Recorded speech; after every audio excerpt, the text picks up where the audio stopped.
Nah ini yang sudah saya jelaskan sebelumnya. Third angle projection sama first angle projection. Kalau di sini namanya first angle system gitu ya. Tidak apa-apa. Oke.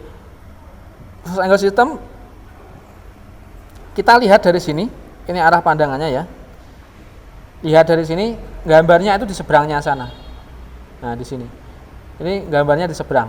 Ini gambarnya di seberang. Lihat dari atas, gambarnya di bawah. Makanya ini dari bottom view.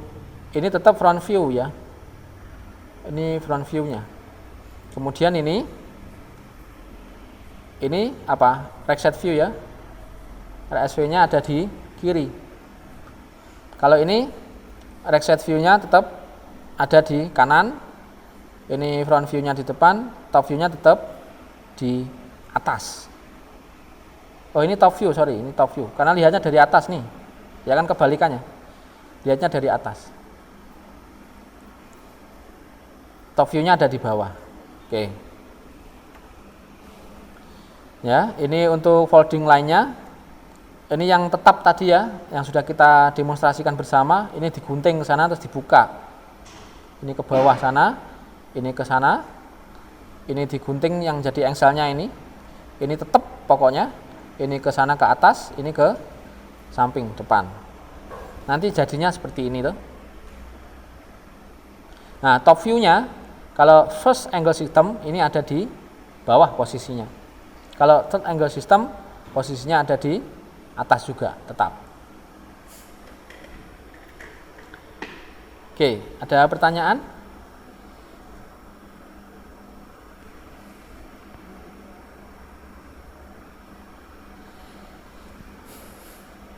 Silakan jika ada pertanyaan.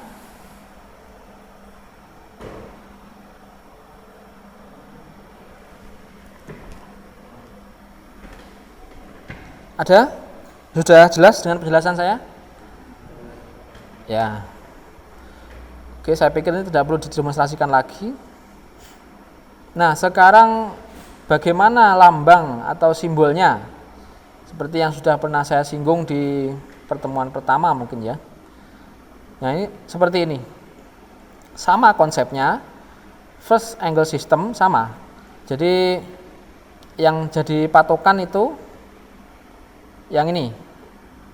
Kalau ini kok yang ini ya, nggak apa-apa. Yang ini misalnya, ini front view-nya dari sini. Front view dari sini. Ini melihatnya ke sana. Nah, kemudian kalau first angle system kan objek ada di antara arah pandangan dan bidangnya, sama. Kemudian kalau lihat dari sini, ini berarti dari kiri ya, dari kiri, kemudian dilihat, maka akan apa yang dilihat diproyeksikan ke sana, kemudian dibuka ke sana. Makanya simbolnya seperti ini. Ini posisinya seperti ini ya, simbolnya. Jadi kerucut terpancung untuk simbolnya. Kalau triangle system seperti ini. Ini front view-nya dari sini. Front view dari sini. Kemudian ini adalah left side view ya. Left side view-nya dibuka ke sana. Karena bidang itu ada di antara arah pandangan ini, arah pandangannya dan objeknya. Nah, makanya simbolnya seperti ini. Masalah simbol seperti ini. Untuk rekomendasi proporsinya kemarin juga sudah ada di video gitu ya. Ini misalnya D, maka ini 2,2D, ini 1,7D. Ingat untuk garis sumbu, jika ISO tengah itu gunakan yang tidak pendek. Yang bagian berpotongan di tengah, intersection-nya adalah yang bagian panjangnya. Jadi garis sumbu itu kan panjang ya, spasi, strip pendek, strip spasi lagi, strip panjang. Gini terus. Nah, gunakan yang tengah itu kalau ISO, misalnya ada lingkaran, lubang atau poros pejal, ada yang bagian panjangnya yang berpotongan sini. Kemudian yang sini itu juga harus berpotongan. Ini untuk masalah simbolnya juga ya. Ini harus berpotongan. Berpotongan bagian yang panjang. Kalau kena bagian spasinya, misalnya gini, ini lingkarannya. Jadi ini yang pendek gini, ini bukan ISO. Ini yang pendek ini bukan ISO. ASME itu pakai ini. Y14 ingat saya. Ini standarnya menggunakan gini. Kalau ISO itu, nah gini, tidak simetris tidak apa-apa, agak ke sana. Yang penting tengahnya berpotongan yang panjang.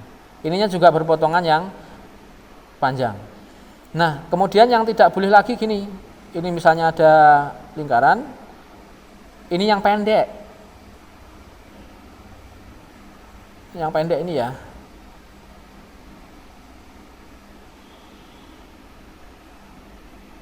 Ini yang pendek ini. Ini dan ini. Nah, ini salah. Tidak boleh. Ya, yang benar adalah di sini juga harus tetap berpotongan. Bagian yang spasinya juga tidak boleh. Ya. Jadi intinya ini yang berpotongan. Misal di dalam etiket kita yang kita sepakati bersama, ya kita tahu etiket itu banyak sekali jenisnya. Kita menggunakan etiket yang model gini. Bengkong. Gini ya, gini. Nah, di etiket itu ini kan 15. Benar ya, 15 mili yang menggambar kepala gambar atau etiket atau title block.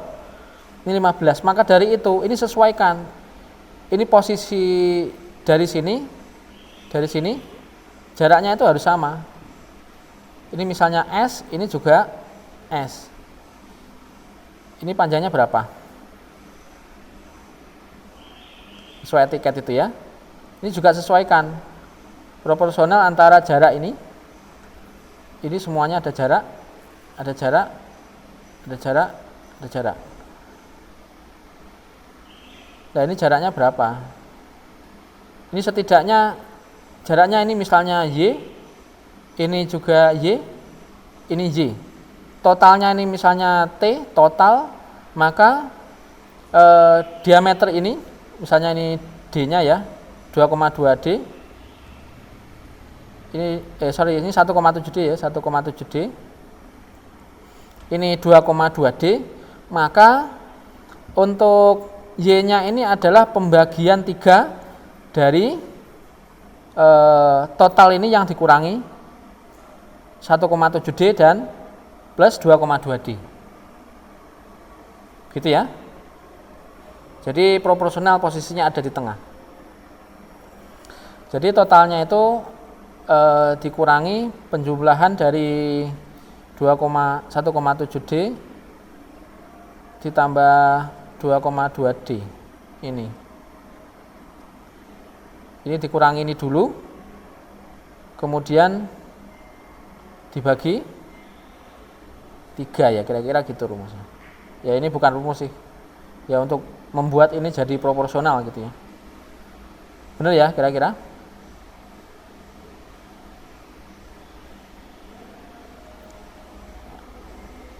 Ya betul. Ini jadi nanti akan Y. Intinya gitu. Cuma nanti kalau misalnya cari buku referensi yang lain, ini ada referensi jaraknya. Ada jarak yang dianjurkan juga. Ini ke sini ya. Ada ini, saya lupa tapi bukunya yang mana.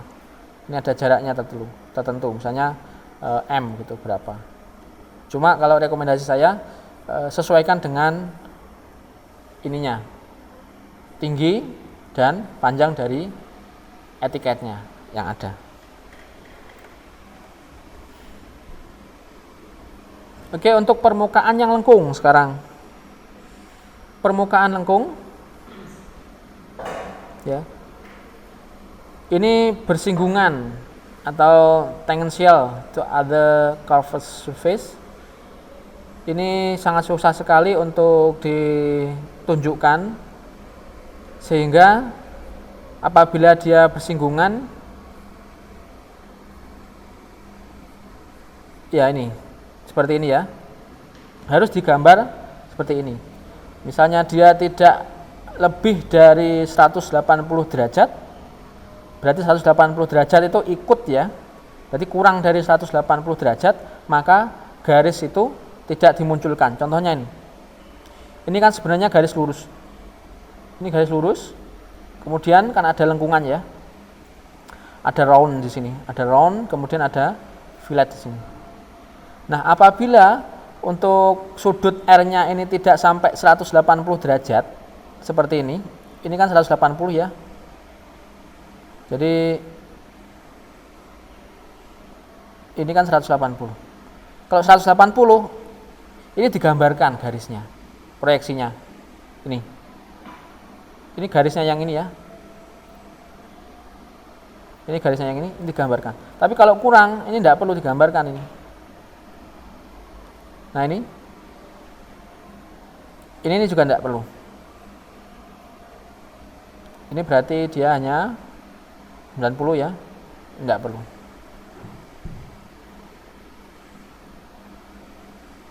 Kalau cekungan seperti ini, sebenarnya ada dua referensi. Kalau dia tidak ada bidang, ini sebenarnya tidak perlu. Ini referensi satunya, ini dia ada. Jadi nanti kalau misalnya gini, ini lengkung ya. Nah ini ada bidang sedikit seret lurus gini. Nah kalau ada bidang gini, ini berarti nanti ada garisnya untuk proyeksinya. Gini, gitu ya. Harusnya ini tidak ada kalau tidak ada bidang. Cuma di referensi yang ini ada. Jadi ada banyak sekali referensi. Gunakan seperti ini boleh. Nah sekarang masih kaitannya dengan permukaan yang melengkung. Apabila radius yang saya bold ini lebih besar dari 3 mili, kemudian sudut dari permukaan ini lebih besar dari 90, maka no line is shown in the adjacent view. Ini ya. Jadi tidak ada garis yang dimunculkan. Contoh ini, misalnya fillet di sini 4 gitu ya. Filletnya 4. Ini juga misalnya 4 gitu ya. Maka di sini tidak dimunculkan toh filletnya, lengkungnya, proyeksinya tidak dimunculkan. Ini sudutnya lebih besar dari 90. Ini 90, ini lebih besar. Ini lebih besar dari 90. Maka untuk sudut yang lebih besar dari 90 ini tidak dituliskan di sini. Nah, ini tidak ada. Langsung saja lurus seperti ini. Ini ya untuk aturannya. Oke, saya lanjutkan. Untuk permukaan yang lengkung lagi, objeknya seperti ini. Maka kalau misalnya dia itu modelnya seperti ini, gitu ya, maka harus menggunakan run out istilahnya. Run out terminated at the point of tangency. Jadi di titik dia bersinggungan, kemudian dia tidak dikasih garis sambung ke sana. Gitu. Contoh ini lagi. Di sini ada lengkungnya ini ya, ada radiusnya. Nih. Ini ada radiusnya, ini juga ada radius lengkung. Maka dia agak ke sana gitu ya. Lengkung ke sana. Dikasih run out-nya.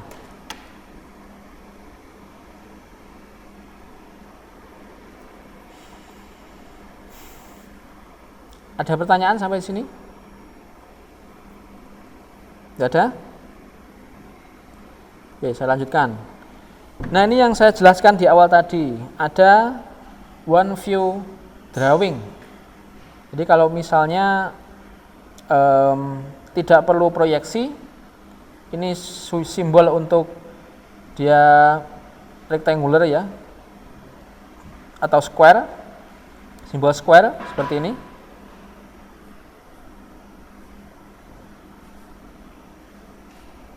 Maka kita tahu dia persegi gitu ya, persegi dimensinya 65. Di persegi gini, ini 65, ini 65 juga. Ini untuk diameter simbol. Menggunakan seperti ini ya. Gini, diameter simbol. Nanti ini diameter simbol, kemudian nanti ada R berarti radius. Ini square nanti macam-macam, banyak sekali ya. Ini tidak sekarang. Nah, di sini ini namanya apa? Garisnya kemarin di pertemuan materi yang pertama ya. Namanya leader line. Leader line itu ada ini namanya local node. Ada local node-nya. Ini garis penunjuk. Ini namanya leader line atau garis penunjuk. Garis penunjuk sama saja. Yang ini garis bantu ukur atau extension line. Ini dimension line. Nah, ini apabila tidak perlu proyeksi seperti ini, ya tidak perlu diproyeksikan. Cukup satu aja.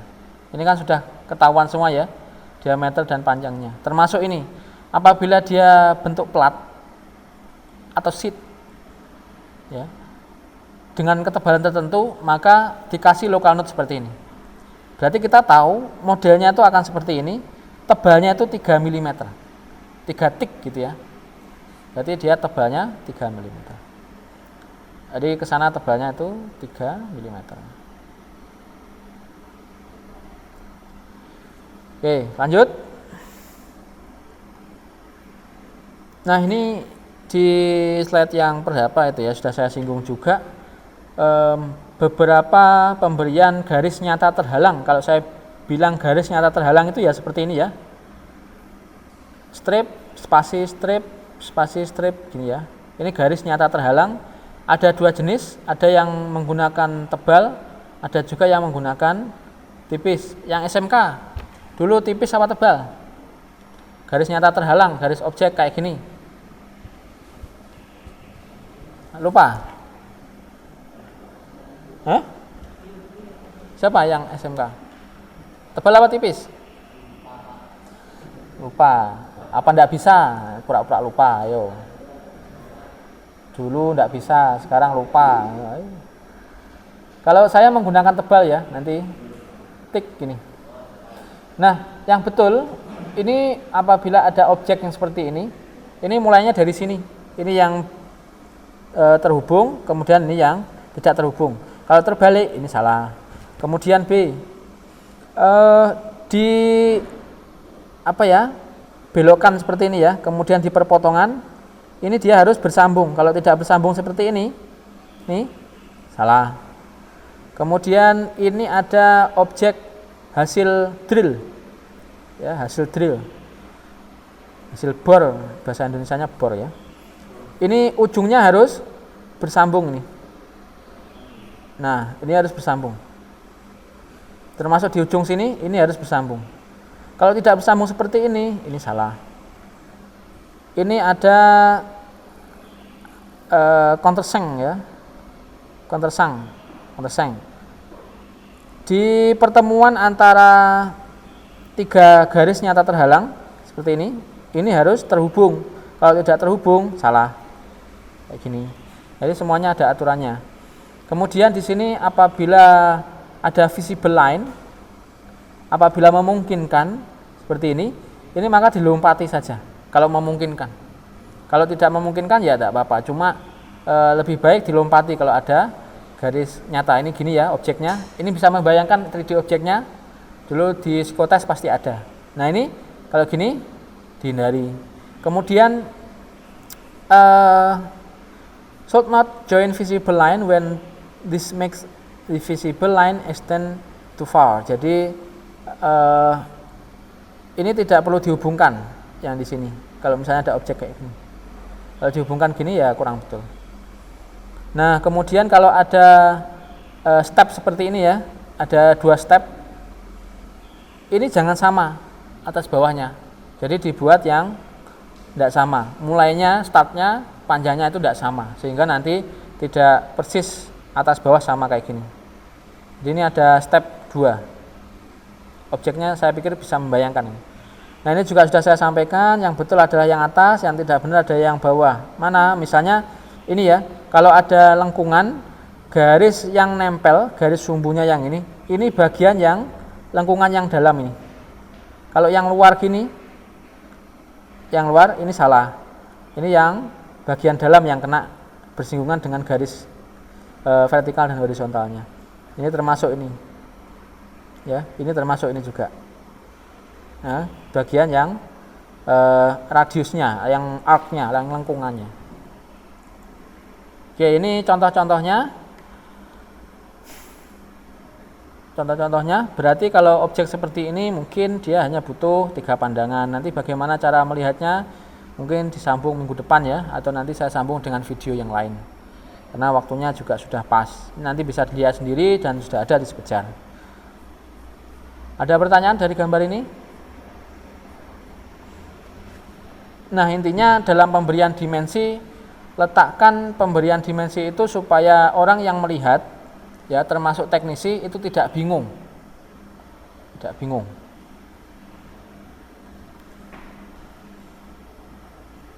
Anak panah, ya nanti masuk ke dimensioning, tapi saya singgung sedikit di sini. Ini ada lengkungannya kalau sudah lihat nih. Anak panah itu macam-macam ya, di dalam engineering drawing itu. Ada yang melengkung gini, ada yang enggak juga, ada yang gini, ada yang kosong, enggak ada isinya, nanti ada yang titik gini mulainya,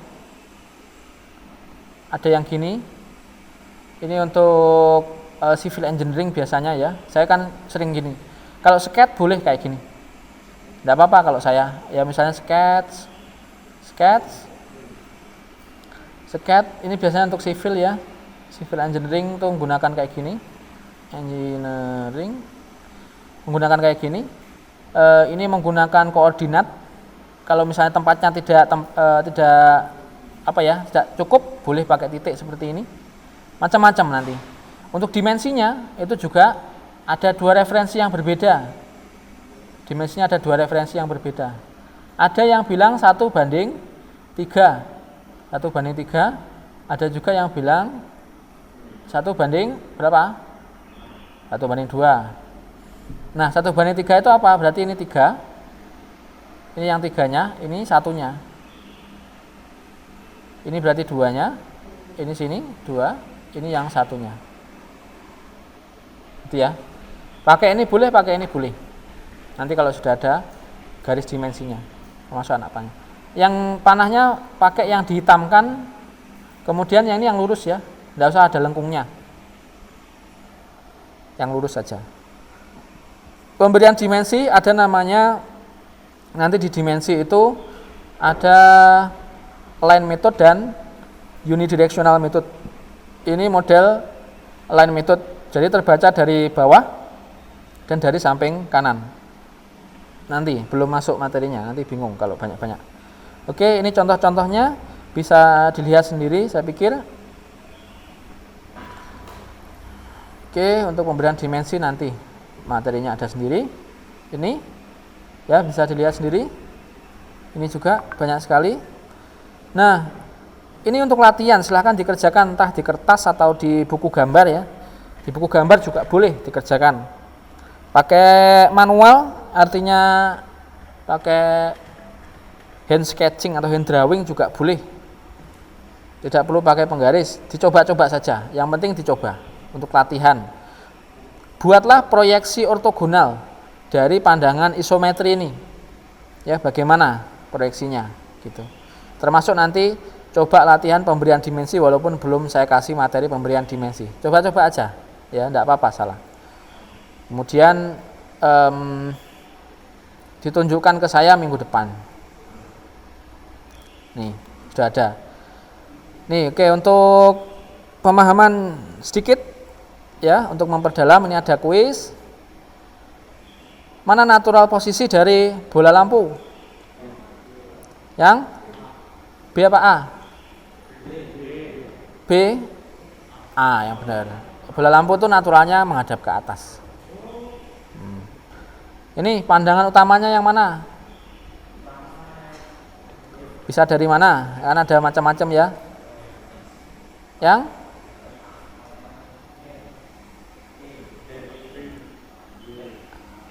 Yang jawab A, angkat tangan. Jawab A, coba. Ada enggak? Jawab A berarti pandangan utamanya dari A, ini ya. Kemudian C dari E. Nah, berarti dari 3 ini bisa jadikan pandangan utama. Ada yang jawab A? Tidak ada? Jawab B mungkin E, B, D. Berarti pandangan utama saya dari E, sana. Dari B, dari D. Dari D, dari sana. Ada yang jawab ini? Tidak ada. Ada yang jawab C? Siapa? Ya, hanya 3. Jadi 3 orang jawab C. Jawab C juga. Yang D mana? Berarti sisanya D gitu aja ya. Sisanya D. Yang benar adalah C. Ya, kalau D, E dan C. C itu tidak ya mewakili, cuma nanti garis yang ini kalau saya lihat dari sana kan terhalang ini ya. Oke, ini terhalang. Garis yang ini ya, kalau saya lihat dari sana kan terhalang. Jadi tidak bagus. Yang benar adalah dari E. Dari E ini kelihatan objeknya, betul-betul kelihatan. Kalau dari E nanti kan kelihatan gini.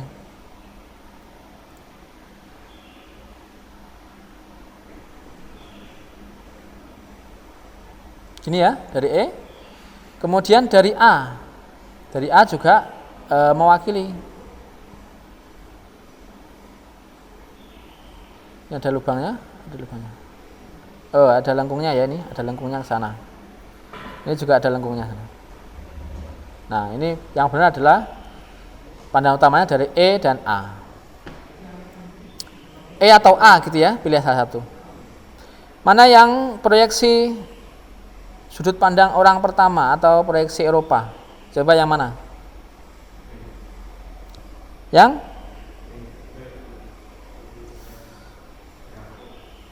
apa? Ayo diingat-ingat, coba dipraktekkan. Objeknya tahu nih ya.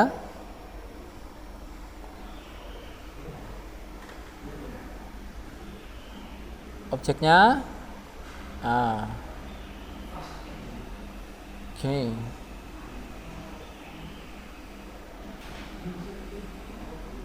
Gini ya. Ini ke sana.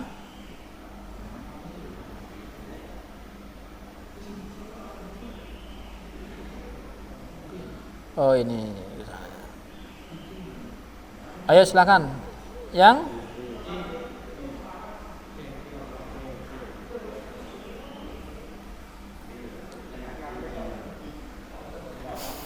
C. Yang C apa D apa B? Yang C. Ya berarti ya sudah paham lah ya yang C. Kalau yang third angle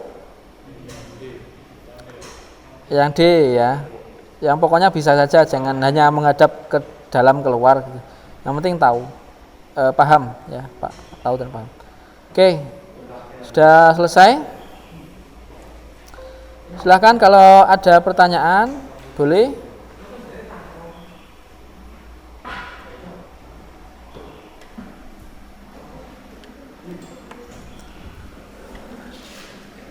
Silahkan kalau ada pertanyaan.